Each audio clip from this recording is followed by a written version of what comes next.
Welcome, Divine Hearts, and thank you so much for joining us. This week, we have a very cosmic and multidimensional guest joining us. She is Haruko, Blue Star Child, and she is a cosmic artist, a multidimensional artist. She plays the Native American flute and has also begun to share her light codes through her voice, through her wonderful singing too. So I'm really looking forward to connecting with Haruko today to find out and discover more about her beautiful work and everything that is unfolding within her, and also everything that she's sharing with us too. So welcome, Haruko. Thank you so much for joining us today. Thank you so much, Louise, for inviting me over. And I'm so delighted. My heart feels very peaceful joy today. So do I, because it feels like a huge privilege. And I was telling you earlier that I've been following your work for some time, and the purity and the softness and the gentleness that comes through everything that you do is so felt and so beautiful. And it is just divine timing, I feel, that you're here at this time and that you're sharing your beautiful light and codes with everybody in the most wonderful ways that you're doing it. Oh, thank you. Thank you for seeing what I share. Let's take you back to your upbringing, where you were brought up. Just to give us a little picture of where you were brought up and how you came to be based in Mount Shasta, where you are based today and where your gallery is. Okay, well, to make the long story short. So I was born in Tokyo, Japan, and it was concrete jungle, as you all know. And well, looking back, I felt like I was always stranger, which is, you know, the normal thing for the many starseeds to feel when you're little. And there is one point that I was hearing the voice that I need to write down what I feel in my heart. That was in elementary school. And I now know that it was that voice from the higher dimension, but I totally ignored. And so it took a little while to really get back into, you know, connecting to, you know, many different dimensions, higher dimensions, and realizing that, you know, we are the light being, you know, experiencing the human, you know, experience. And also we brought some kind of unique gift, you know, each of us in this very important transitional time on the earth. So I was just a normal kid. And what I know is I just kept continuing, remembering what I love to do, which is art and music, singing, and moving around like a sport. So, you know, I feel like I just kept that part of me. And also, you know, the life there was very severe, you know. My parents were very strict, and I went to a private Catholic school. So everything was confirmed, you know, conformed. And, you know, you had to follow the rules, and, you know, it was a lot of guilt and shame placed upon, you know, every action that I created, because I was free child, you know, I had no idea about all the rules and regulations, and felt like everything I did, I was just got into the trouble. So that was what I remember. But you know, commuting to school was really long distance, and took a bus and trains. And I remember one point looking at the train and saying to myself, this is so behind. Why the train, this square little box, it's so heavy and moving so slow, you know? And I was really feeling the spaceship, I guess, you know? and also looking at the telephone and how people communicate. And I wrote the composition, I remember in the 6th grade, that, you know, we're using the telephone in a way that we are forgetting our telepathic ability. And I remember getting the C from the composition because the teacher doesn't understand what I was talking about. So yeah, you know, it was like that. But, you know, I somehow kept my imaginary world for a long time, I feel. But yes, there was many years that I have forgotten about it. But when I was going to the art graduate school, that was in America. I came here to America by myself to study, actually to get away from all of that, because I knew that my spirit needed the freedom. And that was, you know, strong call in my heart that I followed. And so many years I studied in America in different, you know, department of the studies. But toward the end, I got into the photography. And the very end of it, I got into designing the toys and things like that. And I was designing a lot of toys with the bunny shapes. And I don't know how that happened, but that's how it happened. And designing actually became more drawing. I just enjoyed drawing on the sketchbook. And it's just so funny that many rabbits appeared on the sketchbook.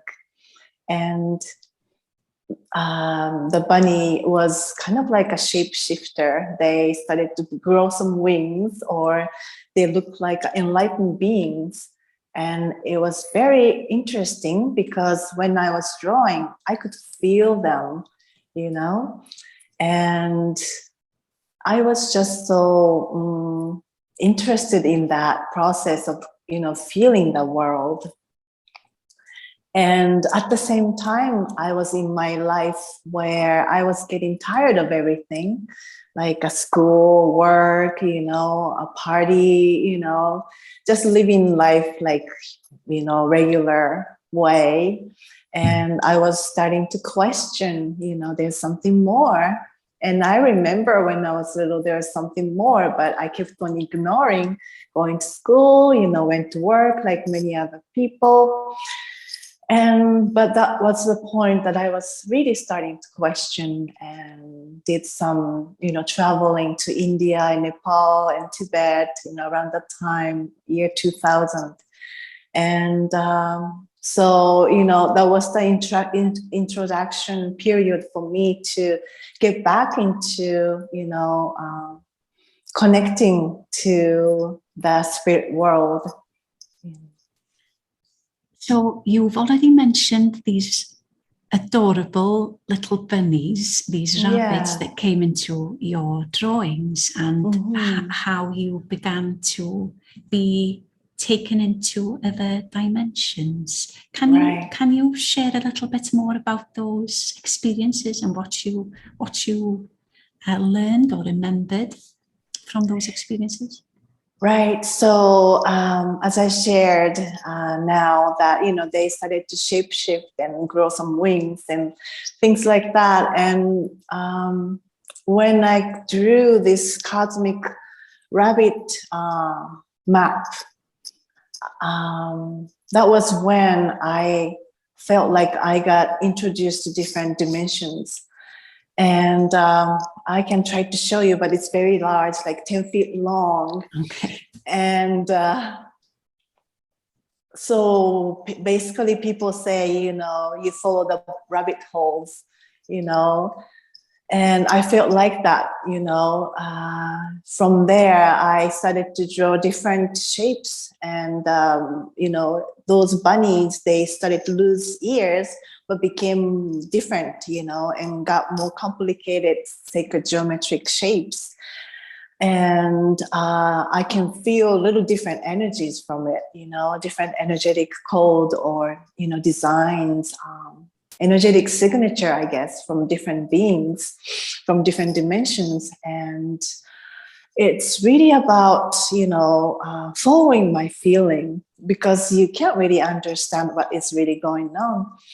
And also, I didn't know that I was tapping into different dimensions. I was just enjoying, drawing. And, was going to the art school as well. And I had to graduate with that kind of things. And, but going to that school really assisted me to find my own unique, expression or unique world that I can share. And they didn't teach me any technique or anything. It was all about, finding your own world. And so that's how I discovered through the drawing that there are different dimensions. There are different beings who live in invisible way for most of us. And to expand with the imagination and connect. Imagination is like a bridge, connect to another dimension. And also imagination is important to co-create the future with those, invisible ones. So I didn't know how big this is, to tapping into this way of the power of imagination through my artwork. I wonder if that was a good explanation. It was a wonderful explanation, yes. And because it takes me to different places. But today, your pieces have evolved again, and you've been creating these huge divine blueprints. They feel like they are sort of a map for the soul to remember when we look at them.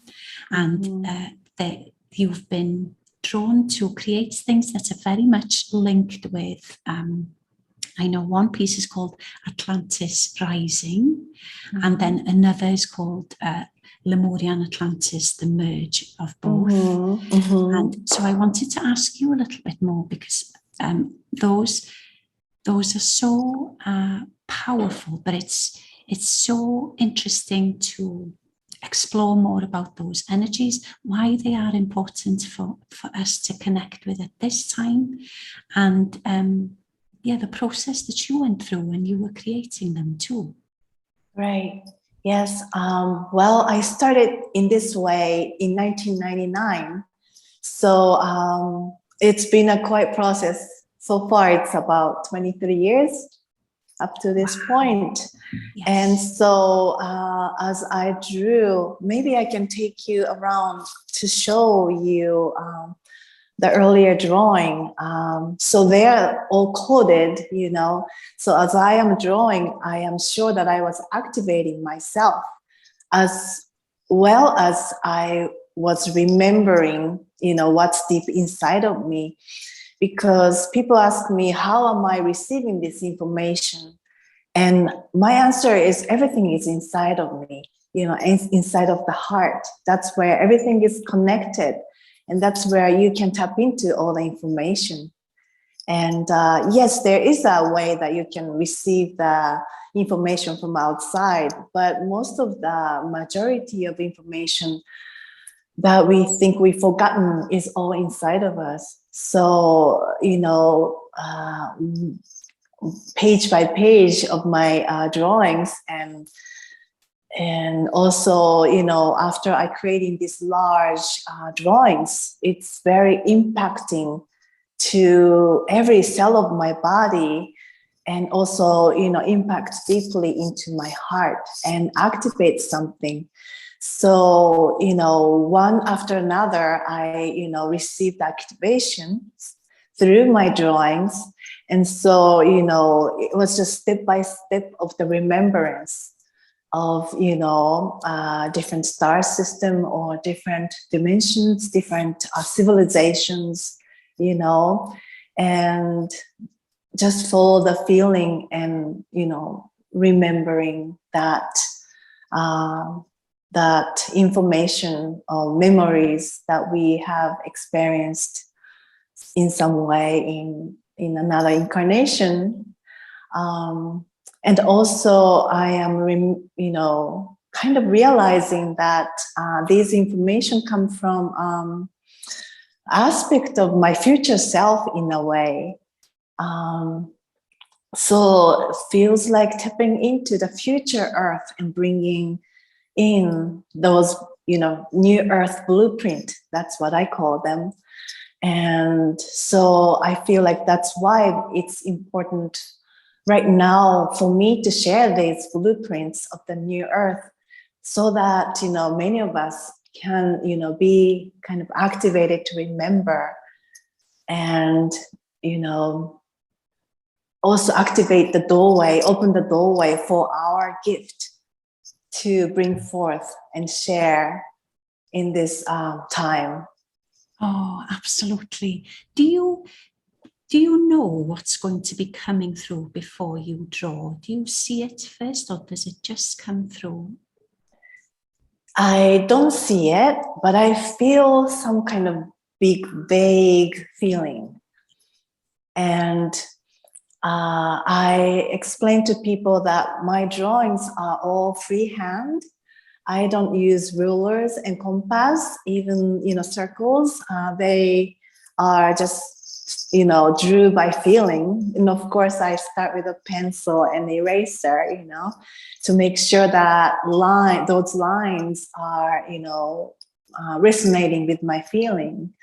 So it's a kind of a long process of, diving into that energetic field. And since they are like, 6 feet tall or 8 feet tall, sometimes 10 feet wide. And when I'm drawing, it's like diving into the whole world, and I can feel the energy. And so, through the many stages of activation, I feel that, that's how I am tapping in and bringing forth those information to others, whoever can receive them. And people come into the gallery where you are, Blue Star Child Gallery in Mount Shasta, and they can come and see your latest pieces. Yes. And there's also a place where they can sit and meditate and really connect on a deeper level with these pieces and frequencies too. So it's you're offering something really unique and really beautiful and really intimate too for people to experience. Yes. And I know that one person who's really loved the experience is Lowell Johnson. We've already spoken to him, and he was speaking about you and your work and how he saw some of your blueprints on the walls in the city of Telos inside Mount Shasta, when he was connecting with the Lemurians there, and that they had said, yes, we know Haruko, and her work is so sort of exact, and so we wanted to create it here too because it's sort of perfect. So I thought that was really beautiful to have that confirmation too, that these are really beautiful and powerful. And in a way, we have no comprehension of how they work because it's multidimensional. So it's on many levels. Right. So it's very, very exciting. There's so many things I want to ask you. I'll start with the Atlantis Lemuria merging piece, just for you to share with us the process, because you had to go through the process of Atlantis rising first, creating that within yourself, and then activating yourself through that to be able to step forward to create the next piece. It's like you're sharing with us a galactic story in a way. It goes a multidimensional story that goes beyond our linear comprehension, and it's more about what we all hold on a cellular level inside of us. Right. Well, Atlantis, ever since I was little, I always had this dream of like volcano erupting and a high tide came and destroyed everything. And it was a reoccurring, dream in a childhood memory. And so it's kind of like a nostalgic feeling that I wanted to just bring into my, this incarnation again, and wanted to remember the beauty that we created. And so that was just the intention in a way, more like a subtle desire in my heart that I want to remember again. I wanted to experience again.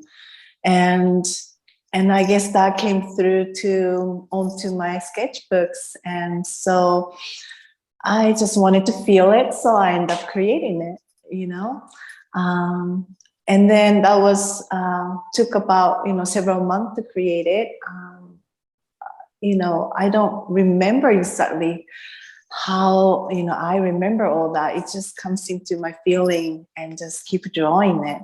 And my creativity always comes through joy and curiosity, and I feel that's one of the key elements to bring forth the divine art in a way, and so it's the process of joy and curiosity and just a subtle, sincere desire to remember, witness, to feel.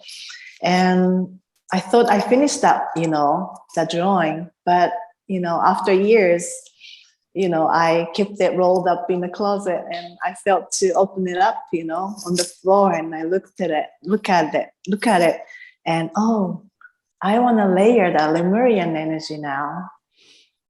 So I just did that, and felt kind of complete, Yeah. Yes. So that's because for me, it's so. I was so fascinated because I've come to a place of realization over the past sort of year that I was. I held a lot of resentment towards the Atlantean frequency. I was very, I've always connected with the Lemurian frequency. It's come very easily and naturally. And there was this huge resentment inside me for the Atlantean frequency. Yes. Yeah. And so really early on, so I understood this is something beyond this life, and began assisting me to do more inner work and to connect and research more into Atlantis and begin to discover more about Lemuria too. But recently it's been more about the process of coming to embrace the experiment that was Atlantis from within myself, to embrace it, not to try and hide it or keep it away from, or to judge it, to just embrace it as the experiment that it was. And that by bringing both together now, that we're creating a new blueprint like you physically created, and that we are here to do that, to bring the wisdoms of both experiences so that we can create something really new and unique for these times. Exactly. And I think that can be said to every lifetime, or even our daily life, we're just here to learn and gain the wisdom from it, and then bring the best out of them, So in a bigger way, yes, we are combining all these civilizations and combining every lifetime, but also in this everyday life, we are combining every experience, together to become the best of, me, best of you, Exactly. So, Now, I love your name, Blue Star Child. How did that come through, and when did that come through for you? And what did you see or feel with that? Okay, well, so it came through around the time when I started drawing, because I wanted to have my artist name. And Haruko, we use the characters in Japan, and characters are kind of complicated looking with combination of symbols, and symbols have meanings. So within the symbol of Haru, there's a blue and there's sun. and Ko is child. So blue sun, child, but just didn't ring the bell. And oh, the sun is star in the, you know, at the nighttime, in the nighttime, and oh, blue star, child, and just ring the bell, you know, within myself. King, oh, that's it. That's my artist name. And so Haruko Blue Star Child, it's my artist name. That's how it became. And after that is just the discovery of what the blue star is, you know. And yeah, it's been a very interesting, you know, process to get to know myself. And yeah, still I'm learning. Yes, every day, Mm-hmm. something Right. new. Mm-hmm. So, have you? I know you create soul drawings for people too, so that they can see their frequency in the way that you interpret them. Have you ever created one for yourself to have a? See? Actually, yes, I have. And did that bring any enlightenment of something that you weren't aware of before, or could you recognize yourself in that? Well, when I look at it, I feel peace. I guess when I draw for people, you know, I just recognize the highest, you know, state of being in a way. You know, we are all spark of light, you know, divine light. And within that light, there's specific codes and designs. And yeah, to witness that is just so beautiful. And, you know, to witness that for myself is beautiful as well. It's peaceful. You know, it's like, oh, yes. Yeah.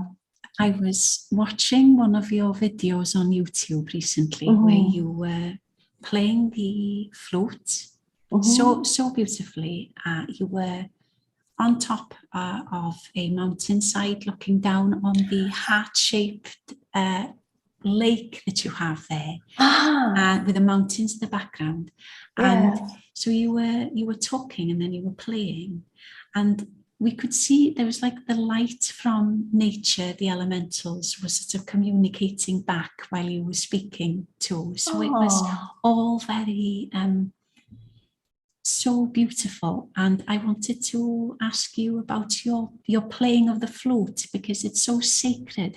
How this came about and how you feel when you play, and what comes through for you when you play. So I always liked the flute in this shape, you know. And so when I was little, I loved to play recorder, you know, those just plastic flutes. I loved it. So I just started from there. And then in junior high, I was playing clarinet. So it's another shape this way. But when I came to America, well, first of all, I feel like I have a strong aspect of Native American, you know. And one of the major reasons why I came to or wanted to come to America is, you know, when I was in junior high, I was watching TV and there's the Western movie, you know. And in that movie, there's this Native American tribes, you know, and I was just nailed to the screen. And I said, I'm going to go to that continent. I have to go to that continent. That's when I was in junior high.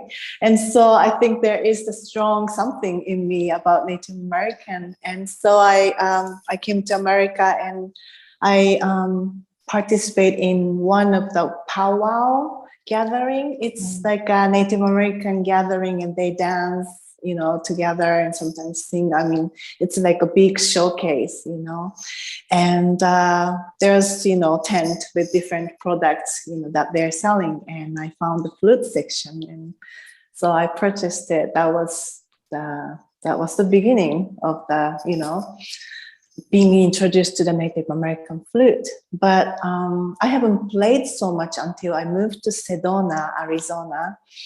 And that's, you know, that place has deep, you know, Native American energy for me. And I walked around in the canyons with the flute and I played, you know, and I when I play, I can feel the spirits, listening to me in the canyon, or even the nature, listen. And so when I'm playing, it's like I'm drawing too. When I'm drawing, I can commune with this page, on the sketchbook. When I'm playing the flute, I can feel kind of the answer, or, the presence of the spirits, when I go deep into the canyons. And so it was just a communion for me in the nature. And that's how I started it. And then people started to ask me to play in front of them. So, I never thought about playing in front of people, and now I do.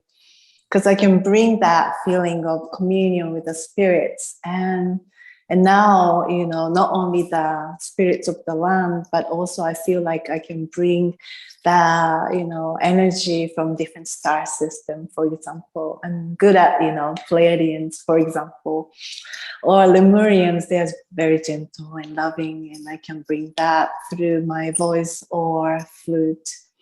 So yeah, Yes. It's been a discovery, self-discovery for me, Mm-hmm. And you offer sound healings as well. So is that with the flute too? Right. And the voice?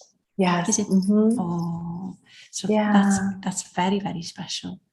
Very, very special. Yeah. What pieces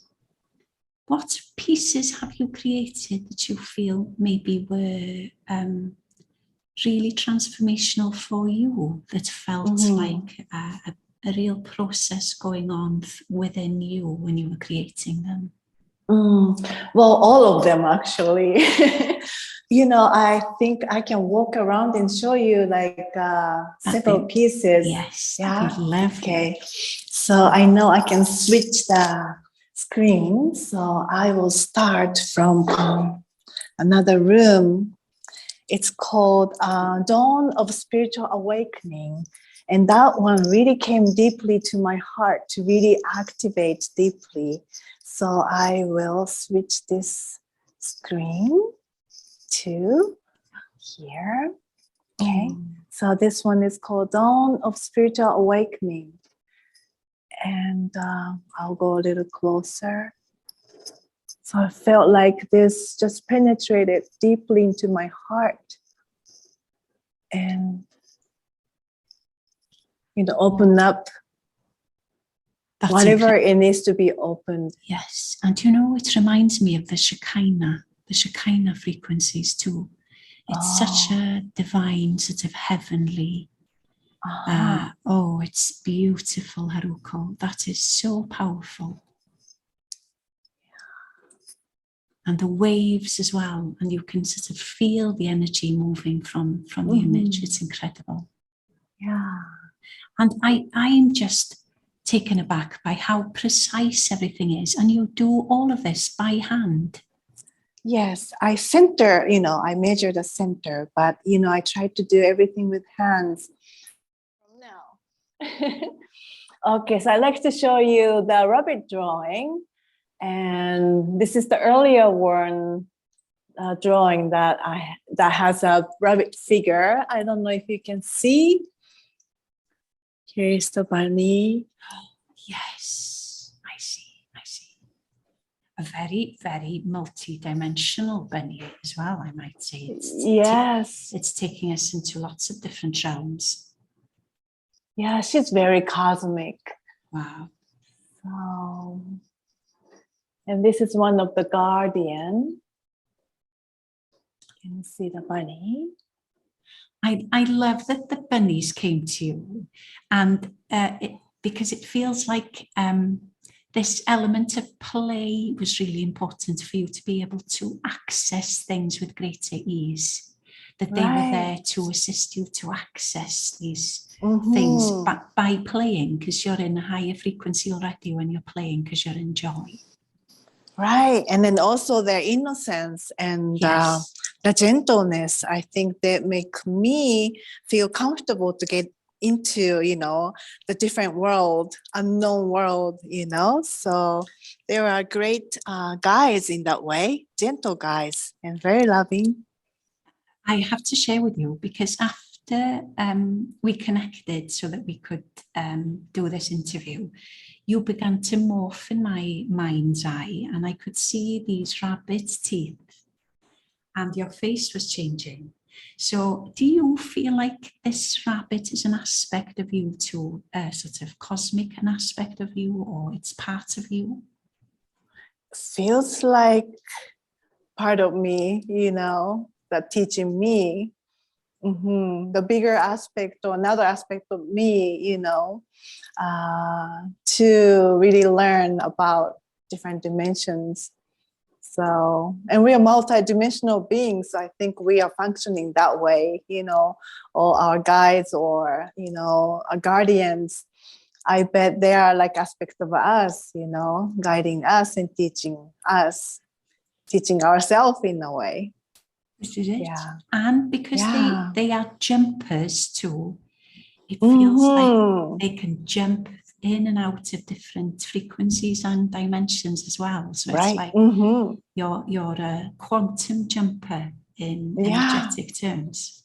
And I feel like they're shapeshifter as well, Wow. So you carry on. Yeah. So would you like me to show you the drawing that you were talking about, Lemuria and Atlantis merged? Yes, please. So, okay. Switch that. Oops. Okay, so this is about 10 feet wide. So I'll just show you from the one side to another slowly. And there's so much to look at. So I hope you guys can see a glimpse of this drawing. And I feel like, these structure looking thing, they all look like a unique temple, each of them represent the temple. And they're like guardians. For example, this one has guardian. You see? Oh, yes, we see them. And then there's another one right here.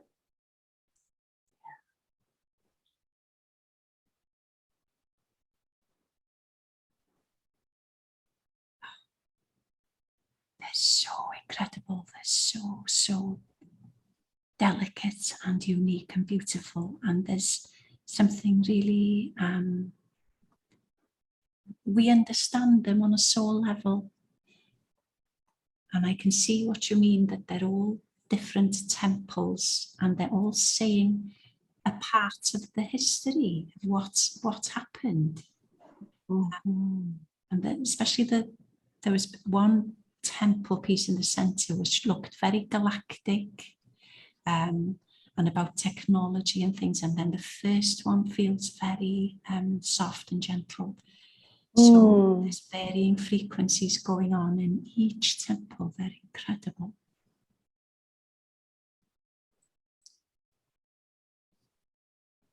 There's lots of sort of angelic presence there too.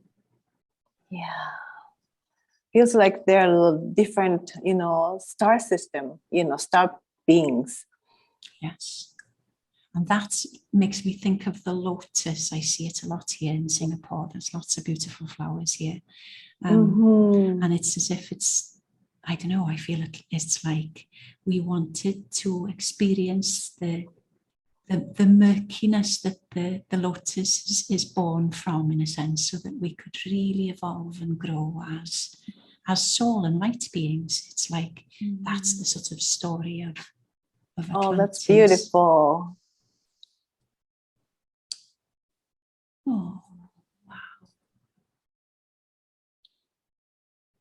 Wow.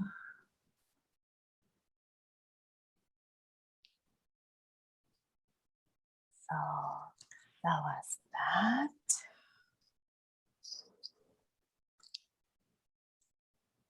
And where should I take you? To my temple room. Oh, yes. That's where we can see those two drawings that is, told to be in Telos sacred temple or sacred space. So I'd like to share two of those drawings. And this one is called New Angelic Code. It's like it's a new, it's not new, but new for the earth, I guess. The divine feminine wisdom code is expressed in this drawing, I feel. But you can feel anything you feel, Yes. You've got, even in the way that the lines move, some are really circular and very feminine, and you have these geometric patterns too, these sacred patterns working all the way through them as well. But incredible. And we see something different every time. Yes. Do you understand them and see them in a different way every time too? Yes, and once I acquire different wisdom from different ascended masters, or even the name of seraphim, new names, then I understand, oh, that energy is in here as well, so it's infinite learning from these drawings for me. Yeah. What have other people said to you when they come and they sit in your room and meditate with them?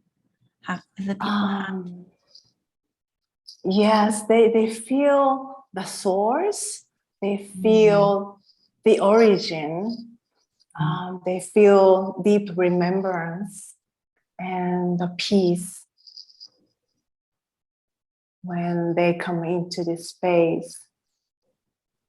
So, yeah.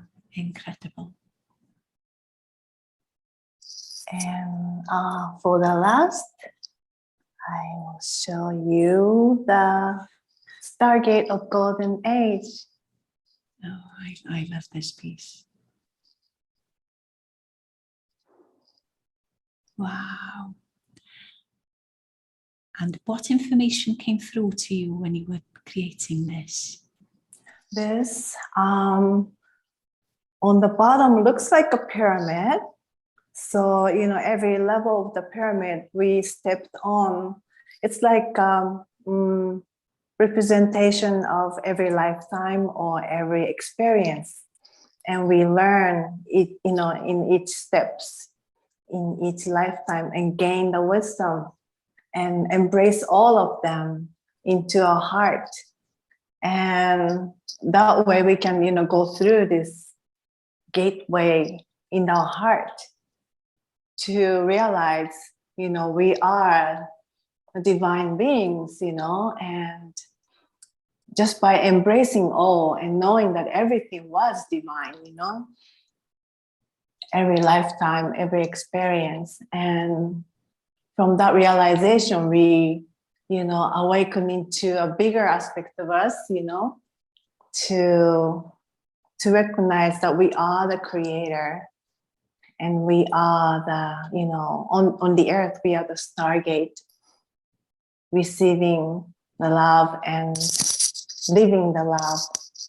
We are the sacred temple. We, each of us, are sacred temple on the earth.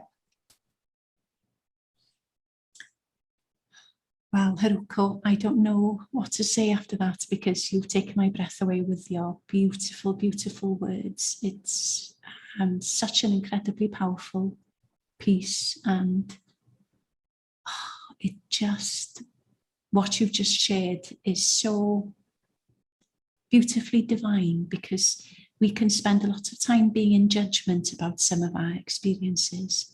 And it's just taking all that judgment away and just honoring each experience as part of our learning choices, just to be able to step up those steps further and go back home, in a sense, within us. So it was such a beautiful share. Thank you so much. Oh, thank you. Yeah, our home is our heart.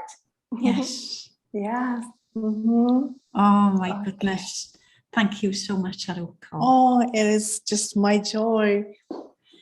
And before we go, I wanted to ask you if you would be happy to play us out with your wonderful singing tunes from the flute. Yes, I would love to.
Wow, thank you so much. My crown is tingling and my heart is full. I could really feel that transmission. It was so beautiful.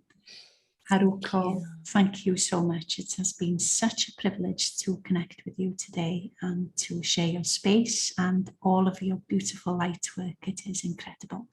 I'll be sharing all of your information at the bottom of this video so that other people can find you easily and see all of your beautiful offerings too. So I look forward to connecting with you again so we can talk more soon. Thank you. It is such an honor to be with you and getting to know you in this way and be able to share in the space that you're creating and spreading the light in the whole world. So I really appreciate and thank you so much. Thank you.